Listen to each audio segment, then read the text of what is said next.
at Taras Shevchenko University of Kyiv, and also recently with their teams of colleagues, some of them are present here. We founded the professional network of research managers of Ukraine because we learned that such type of organization really very powerful and efficient in good practices, and we've done the same in Ukraine. And today I would like to share with you the information about doctoral education. I know the very good and impactful workshop on their features of doctoral education system in Germany, and since 2024 the war started and a lot of our PhD students and students fled Ukraine. Right now we face the real problem how to support these PhD students and help them to finish their research and defend successfully their PhD projects. Here just a short information about the landscape of doctoral education in Ukraine. Overall, according the statistic reports in 2021, we have more than 25,000 PhD students, which is full-time PhD students, and their program covered by their governmental budget of Ukraine. And more than 4% of these PhD students enrolled in the PhD programs of my university, Taras Shevchenko National University of Kyiv. And just talking about the institution which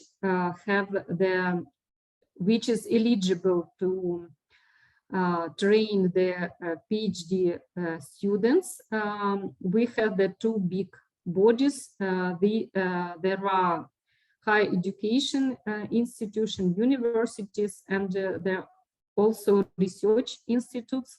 And as you can see here on this slide, most of the PhD students enroll in the PhD programs in Ukraine. They are at the university, and it means that the universities are the main institution which teach the PhD students.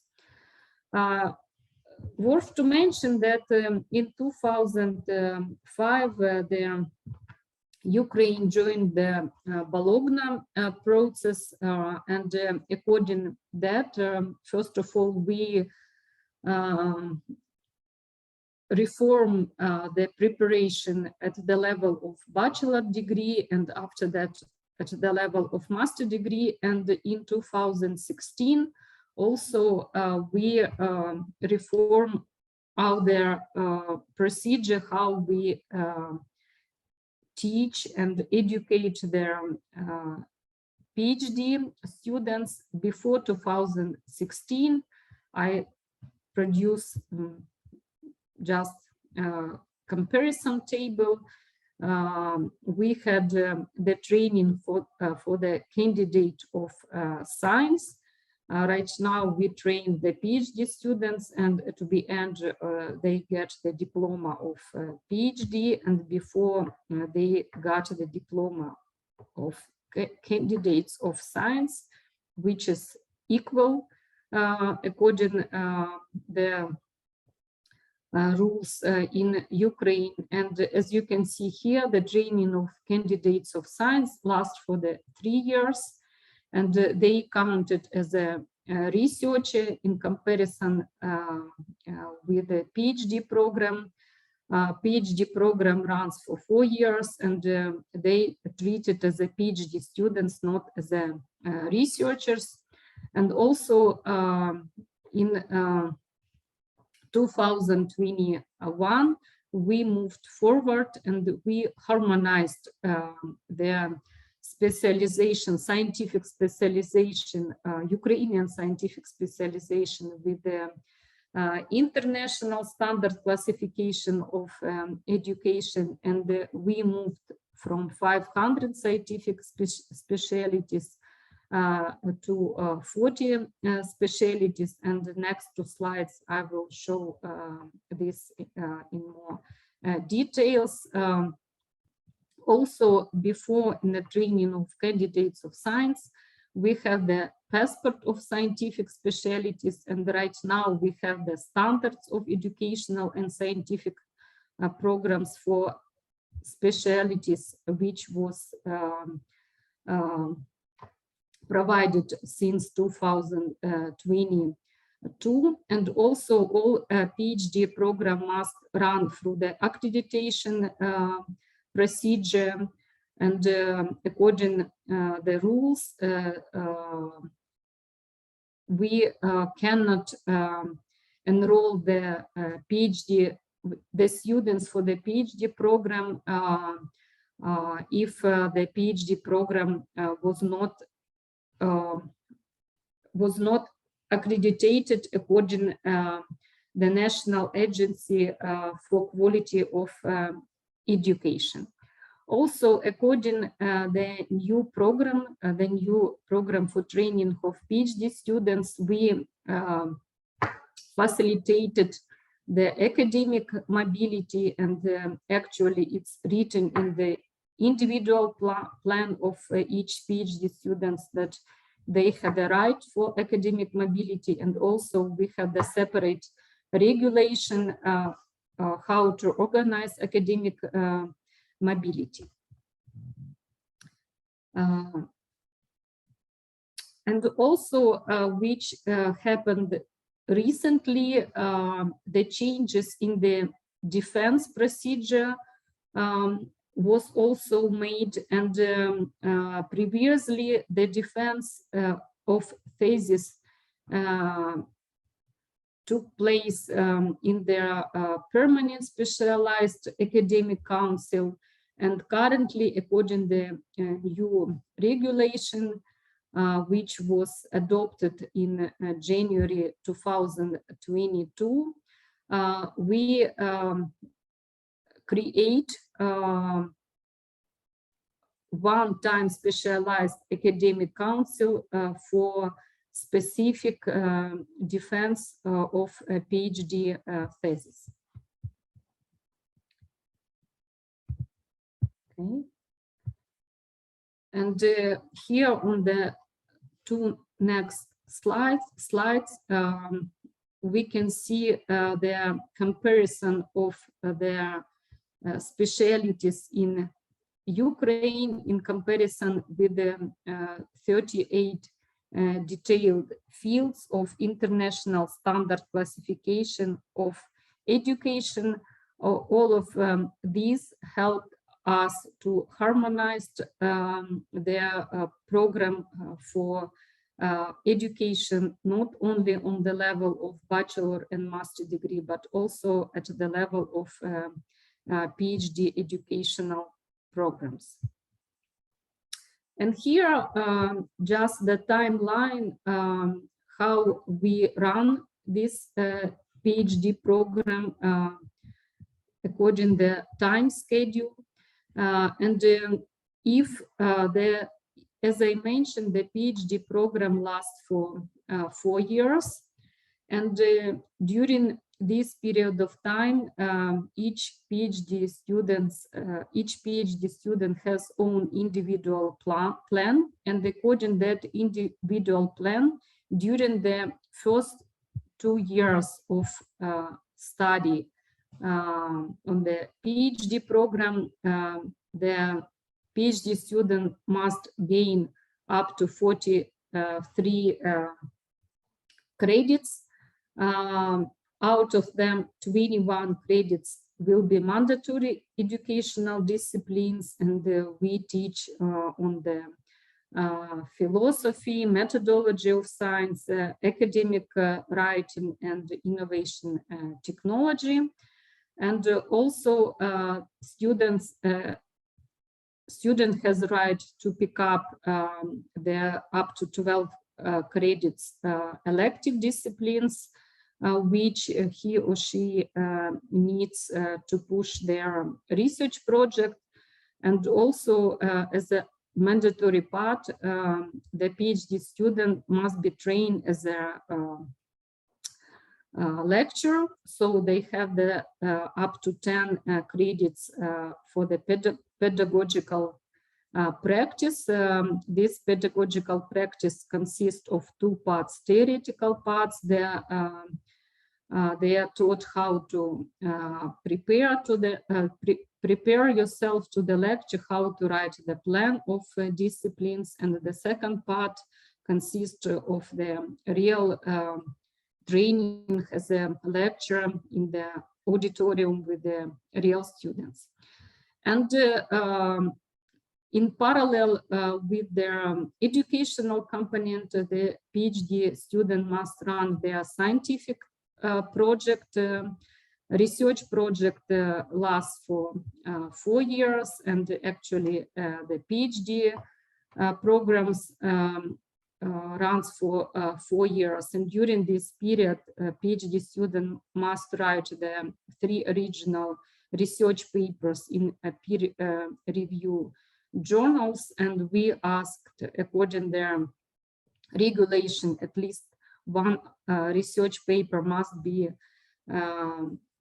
published in the journals which is referred for their Scopus or Web of Science databases.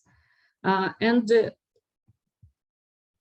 during the 6 months after the graduation from the PhD school, and the PhD student has the 6 months more for the thesis defense.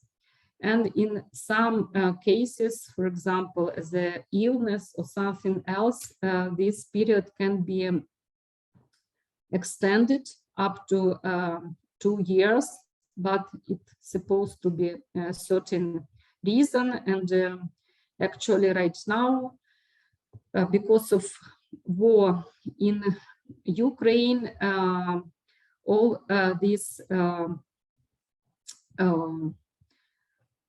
regulation according the time scale has been postponed up to the end of the war and plus 3 months.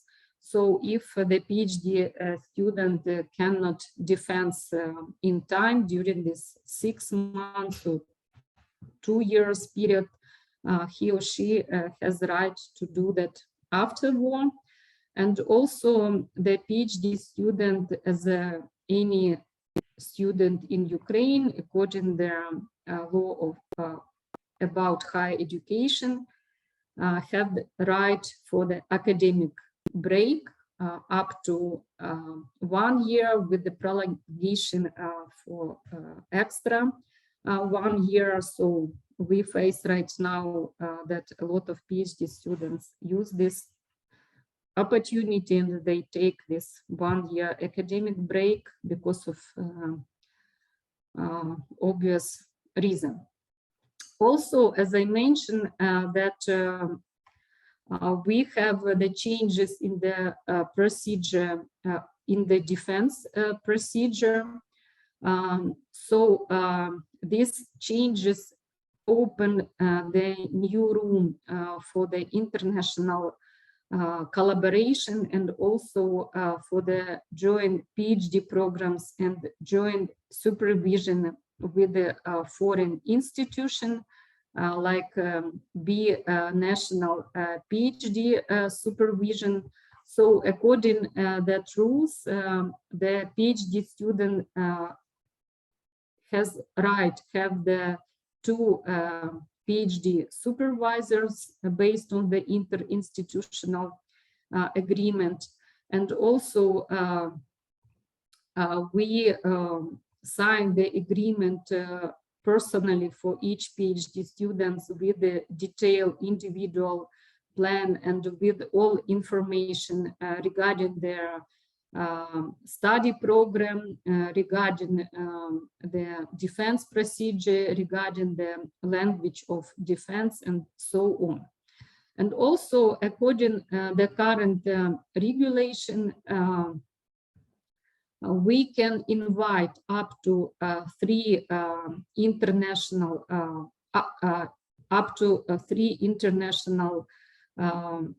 professors to join the one-time academic council for defense, 1 on the level of the review process, and 2 as the opponents. And also, according to their rules, the language of defense can be either in Ukrainian or in English, and also language of PhD thesis can be also in Ukrainian or in English. And right now, we allowed to run the cotutelle agreement, according which one defense 2 PhD diplomas, and according other regulation, if the defense will be run in Ukrainian universities or Ukrainian research institutes, according to the Ukrainian laws, we can invite the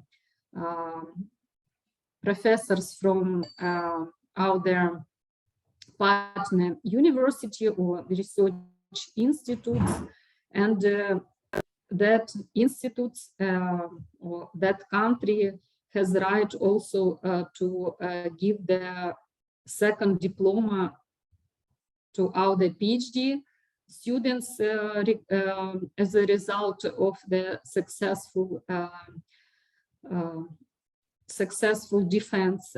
And right now, actually, we are in the process to negotiate with our Ministry of Education and Science how to provide in opposite direction, how we can give also the second diploma in case of the defense in foreign institution based on the interinstitutional agreement.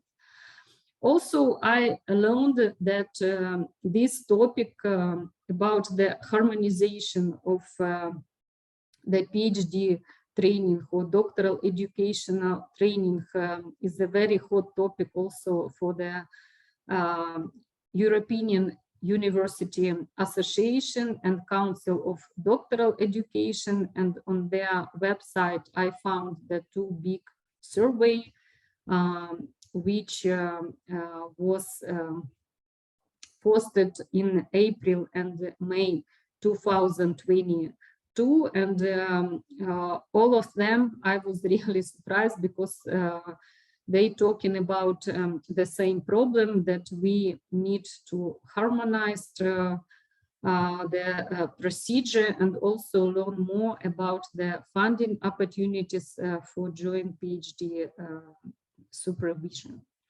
And our university has long-lasting practice for joint PhD supervision since 1999. And as you learned that the procedure for the defense changed, and right now we need probably to change some regulation accordingly. Of course, because of war, we have some challenges that face Ukrainian research system, and of course, I would say the PhD students are the most fragile auditorium for that. We learned that up to 50% of PhD students fled Ukraine, mostly female. and only 10% of flat PhD students found opportunities for academic mobility in a foreign institution.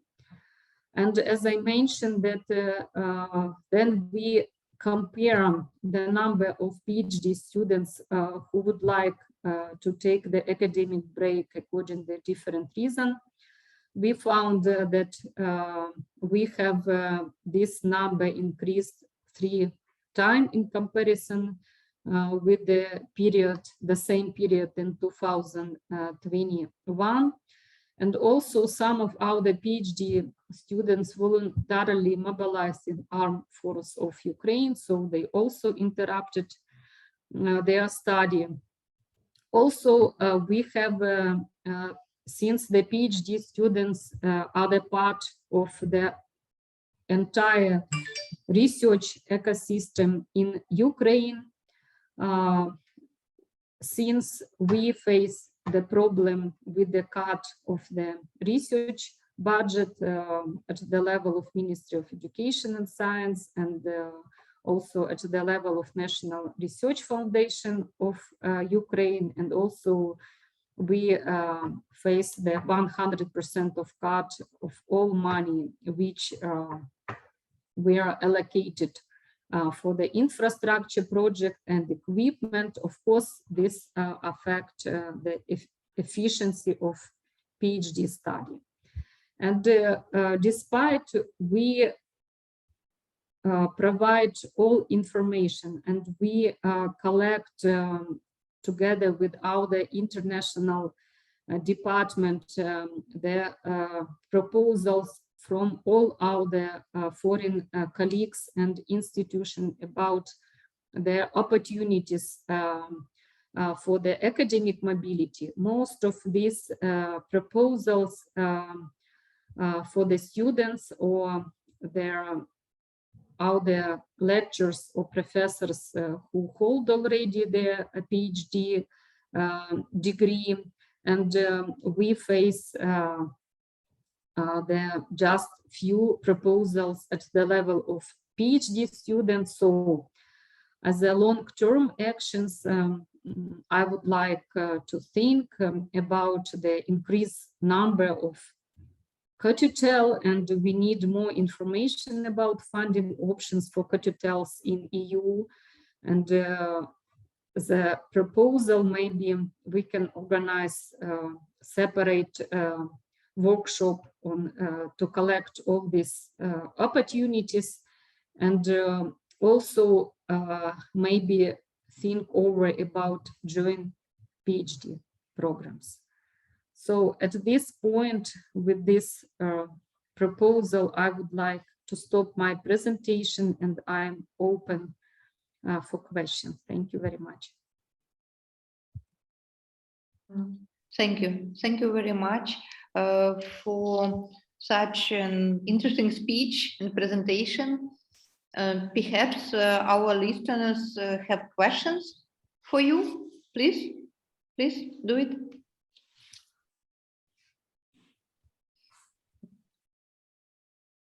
Yeah.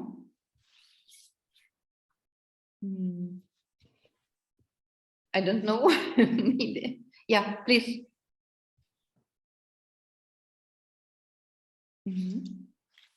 Okay, hello, can you hear me now? Yes. Hello, Ganna, Tolstanova. Thank you very much for this very very good information on PhD programs now during war. And as the DFG, the biggest German research funding organization, we have very good contacts to Shevchenko University as well as to the National Research Foundation of Ukraine. And now we are very engaged in how we can help Ukrainian scientific system, especially to help Ukrainian researchers in the Ukraine. Now I have my question is regarding the PhD students coming from Ukraine or fled from Ukraine and now are in German universities.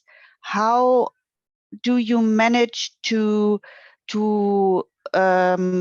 give them possibilities to have a connection to their Ukrainian research institutions? Do you have common workshops with the Ukrainian researchers abroad or PhD students abroad? That's my question. Yes, how there is the connection of the PhD students in Germany with, for example, Shevchenko University. Thank you very much for your question. First of all, the students, the PhD students must tell us that there they are, and if they are interested to have the academic mobility. As I mentioned, not all of them found the place for academic mobility so far, but if they find this place, and as I mentioned also, we provide the full information and we run their workshops, and we share this information with their vice rector, vice deans for research, and also we share the information with their PIs via their Department of PhD Education of our university. And if PhD students appeared in or got their scholarship, we support very much the students, and we sign via our academic mobility office the agreement, and according the rules, the PhD students have the right for up to 2 years of academic mobility.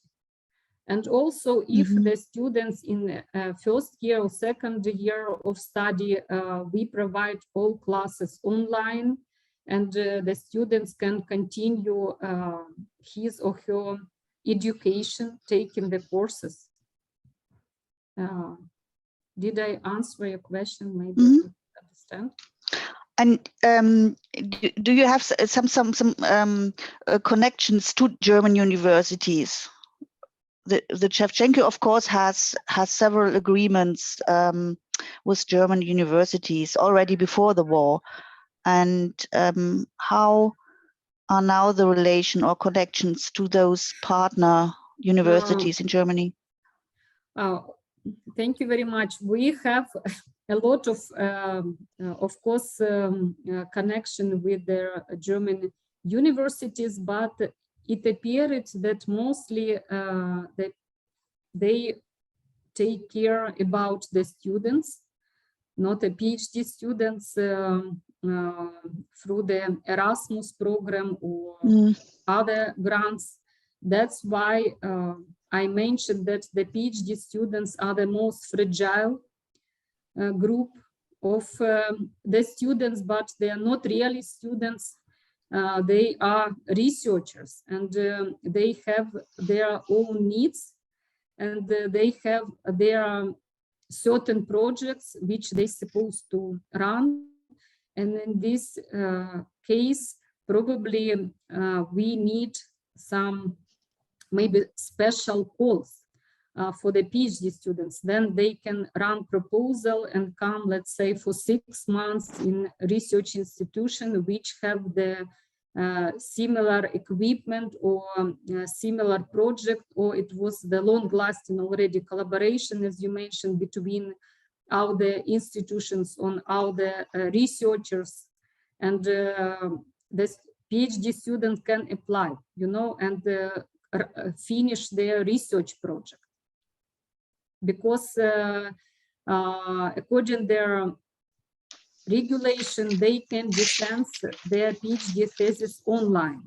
But right now, the main problem that we showed in the budget, especially for the natural science, they need a lot of money to run their research. I just know my personal example. I have the PhD student. She's been the 3rd year PhD student in February 2022, and her PhD project was related to the grants from the National Foundation of Research of Ukraine, and we count a lot on that money because it was money-consuming project, and all budget was cut. And I started to think that this is really the problem, and I see the risk that my PhD students will not be able to finish her project in time. And I started to search for different opportunities and found from the Sweden Research Foundation that they propose the grants, and found the collaborators with their very similar labs, and I just approached them, and I just got yesterday the information. After several reapplication, finally we got funding, and she is going to the Swedish university in a month, and she will run her project for 6 months and will go back to Ukraine and defend her PhD. So it's like my personal story with my PhD student, and we approach to the PIs of our PhD student and ask them to do the same to help the PhD student. And I know the stories from other PIs who did the same for their PhD student. For example, we had the same situation with the chemistry faculty. The also principal investigator, the supervisor of the PhD student applied for the grant for her PhD student. So of course this is a question, and a lot of supervisors agree to apply and help PhD student, but we need the funding for that. And of course, from my personal story, we had to reapply several times because at the call from the Swedish Institute, Swedish Foundation, the prominent professors and the PhD students were together. And of course, the PhD student cannot compete with the prominent professors for the funding. And it's supposed to be the separate calls for the PhD students. Yes, thank you. Thank you very much. And I see Mr. Pavlovsky raised his hand, please. Yes, good day, dear colleagues. Thank you so much for the invitation for this meeting.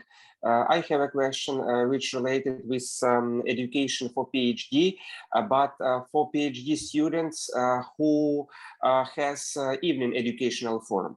For example, myself present here, it's a KPI, and I have an evening educational forum, and parallel I'm working in a United Nations Development Program in Ukrainian office. So I have permission to the cross-border. I can move abroad and I can visit different events which related with educational process, including for me very interesting visit German universities. Thus, I have a question for participation in German universities. This is participation can be funded by the participant or the university, or funded by invitation organization.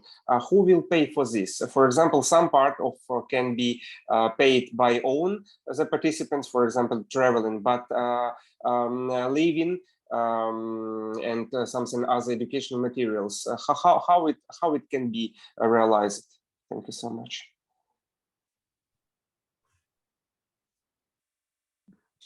I think this is the question to the German side, but I will try to answer from the Ukrainian point of view as the Vice Rector for Research of Ukrainian University, and I'm in charge.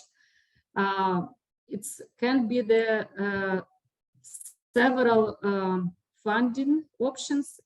First of all, you have to approach to the international office or academic mobility office of your university. It depends who is in charge in your university for this kind of activity, and ask them, do they have the K1 Erasmus agreement with the German university, and if they have the money for the PhD exchange. This is the first option. The second option, as I mentioned, that if it will be announced some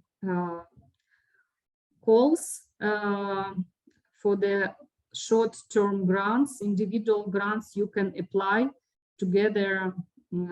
I'm sure that your PhD supervisor will help you with that. And I think as a third option, if you already know the German institutions and the certain professors with whom you would like to collaborate, and you have the joint idea, and it's a mutual interest, you can directly write to that professor and ask them, do they have the money to have you in the lab for a certain period of time.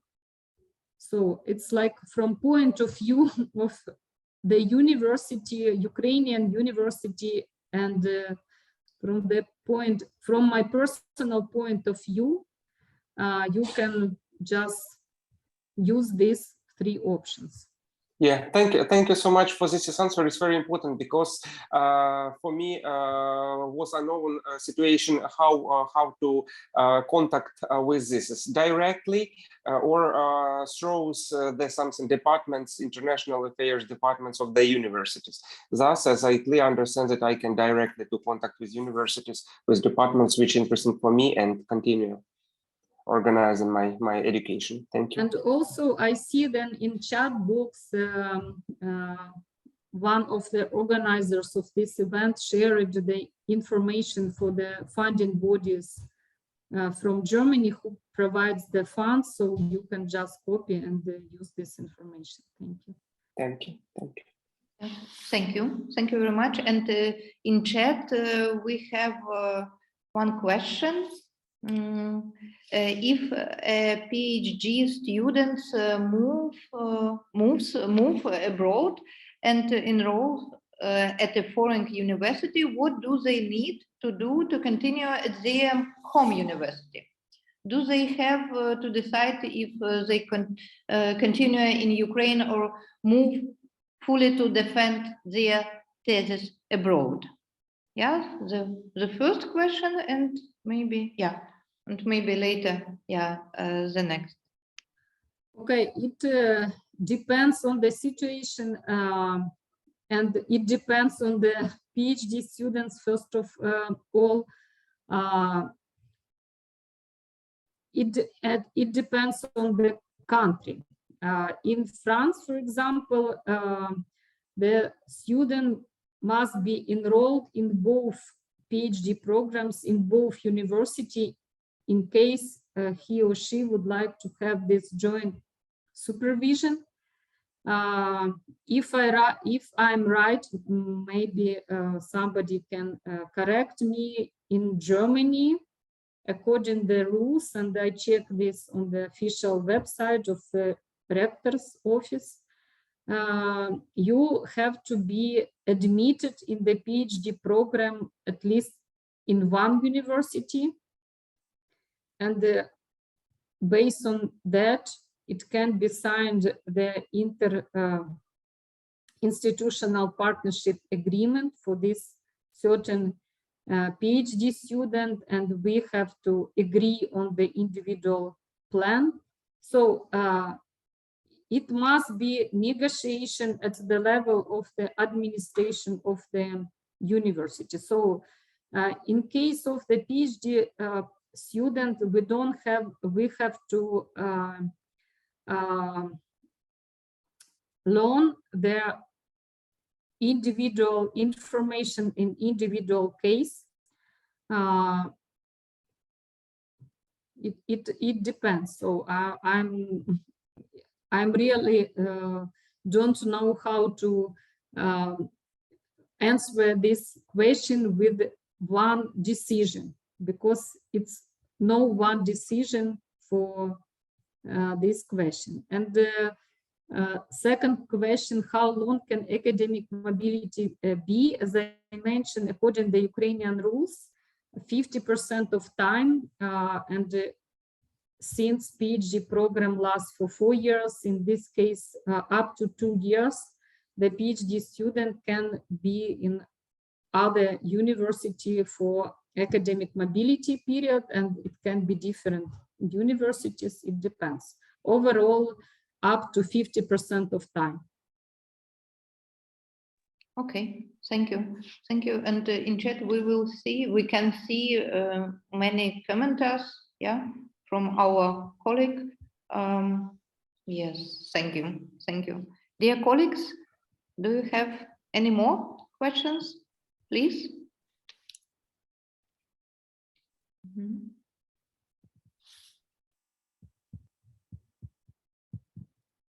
Okay. If there are no more questions, we say, I don't know, goodbye to you, and maybe follow our news on the website of the German-Ukrainian Academic Society. It calls Ukraine.eu. Yeah, and yes, and I think this video you can see later also of our website. Yes, and thank you very much, Pani Tolstanova. Thank you. It was really interesting. Yeah. Yes. One more question, Frau Köhler. Do you have any questions? Oh no, I just wanted to say goodbye. Okay. But thank you. Thank you for this very very interesting webinar. Thank you. Thank you. And Thank good you luck. so much. And Yeah. I wish you all the best for the future. Thank you. I hope it will help us to get more joint program, PhD program. Okay. Thank you. Thank you. Bye-bye. Thank you.